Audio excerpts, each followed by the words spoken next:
Sani hingga petang ini menjalani sidang vonis di Pengadilan Negeri Surabaya, Jawa Timur.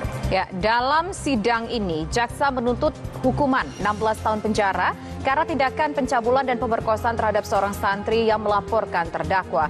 Seperti apa vonis yang dijatuhkan hakim? Apakah lebih berat atau mungkin lebih ringan dari tuntutan jaksa, pemirsa?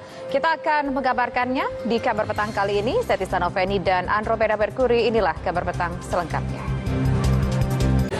Pemirsa, jalan poros menuju kota Malino, Goa, Sulawesi Selatan lumpuh total karena tertutup material longsor setinggi 3 meter. Selain jalan, rumah warga di Desa Lonjo juga tertimbun longsor. 254 penumpang KM Mutiara Timur 1 telah dievakuasi seluruhnya dan telah diperkenankan kembali ke rumah masing-masing.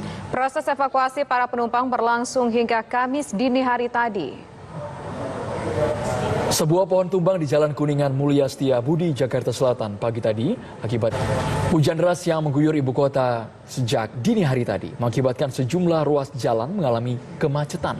Seperti yang terlihat di Jalan Salemba Raya, Senen, Jakarta Pusat, Matraman, Jakarta Timur, dan sejumlah ruas tol dalam kota.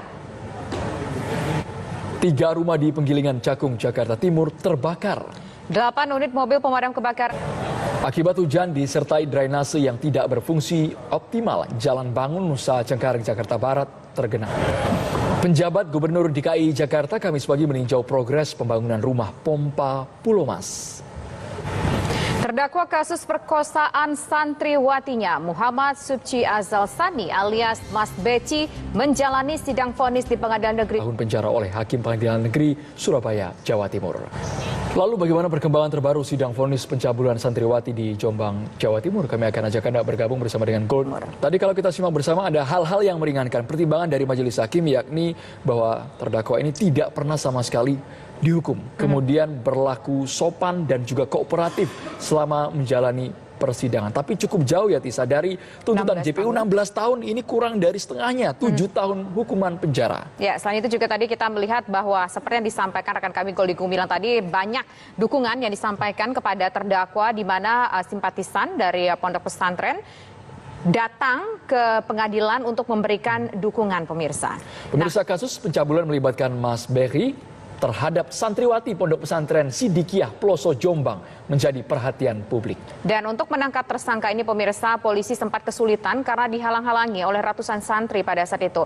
Mas Beci yang merupakan anak kiai terkenal ini akhirnya pun harus menghadapi sidang pengadilan dan dijatuhkan vonis pada hari ini, di mana kita sudah menyimak tadi bahwa dijatuhkan vonis hukuman penjara selama 7 tahun penjara. Sementara itu sebelumnya sepanjang persidangan ataupun pada saat persidangan pihak JPU ini mengajukan tuntutan 16 tahun penjara.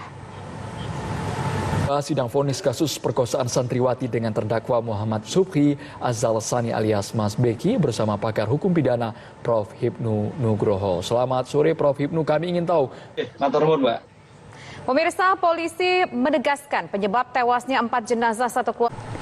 Pemirsa, sebuah mobil ambulans menabrak pohon dan tiang telepon di Jember, Jawa Timur. Mobil ambulans tersebut kehilangan kendali setelah mengalami pecah ban dalam perjalanan. Akibatnya, laju ambulans pun oleng ke kiri. Polisi menegaskan bahwa penyebab tewasnya 4 jenazah satu keluarga di Kalideres, Jakarta Barat bukanlah karena. Lantas apakah ada temuan terbaru terkait misteri sekeluarga yang tewas mengering di Kalideres, Jakarta Barat? Kita langsung tanyakan ke rekan kami Vena Kintan. Vena. Badan Pengawas Obat dan Makanan BPOM menyatakan ada 2 perusahaan farmasi yang telah ditingkatkan statusnya dalam tahap penyidikan. Keduanya diduga menyebabkan ginjal akut misterius pada anak, sementara perusahaan lainnya masih dalam status sebagai saksi. Kemudian juga Bareskrim Polri menetapkan ada 2 tersangka korporasi atau badan usaha yang terjerat kasus gagal ginjal akut.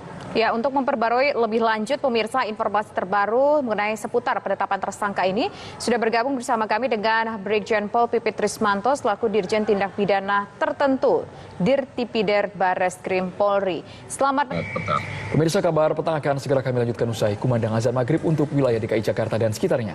Berikut ini.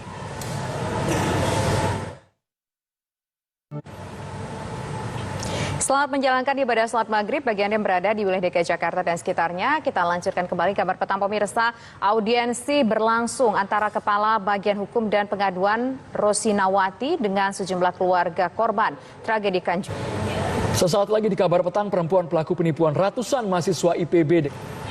Pemirsa, perempuan pelaku penipuan ratusan mahasiswa IPB dengan pinjaman online Pelaku penipuan ratusan mahasiswa IPB University berinisial SAN akhirnya ditangkap Satreskrim Polri. Selamat malam, Mas. Izin menjelaskan,